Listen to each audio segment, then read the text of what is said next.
I just got a message of the video I did on Wednesday regarding shin splints from a very good friend of mine who's training for London Marathon this year, and I'm making dinner at the same time. I'm not just randomly doing dodgy hand gestures.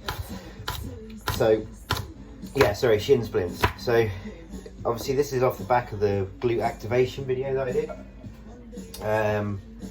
Another one.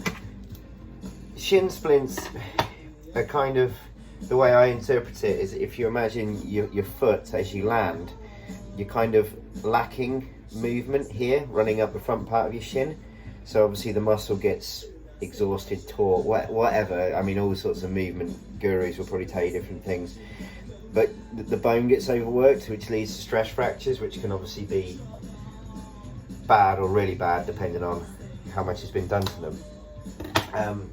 One of the key things, asparagus tips, really important actually tip, keep them because they make really good stock for anyone who wants to be a vegan or vegetarian out there. Yeah, sorry, back to shin splints. So one of the really important tips that I ever heard, and I've never suffered from them because I've never had that problem, is obviously when you land on the fourth part of your foot, you impact the ground there, kiss the ground with a heel, which I talked about in the glute video, and then you lift off.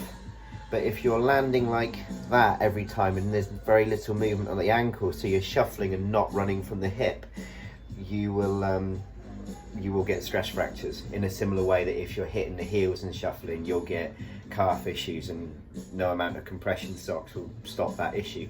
So because I had that question raised, I just wanted to do a little video just to sort of talk about it. That I know it's a bit crude that I'm doing it with my hands rather than my feet, because you've just got to kind of use your imagination. But you think this is the front part of your shin and your forefoot, and this is the front part of your foot, and this is the heel.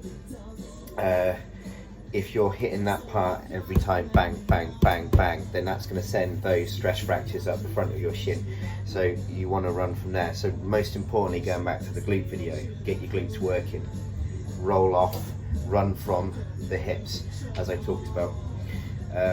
Short and to the point, but I just wanted to make that point. I'm going to go back to my friend and obviously give him more specific advice. And if anyone else wants more specific advice, message me. Only got on cooking dinner. Cheers, good night.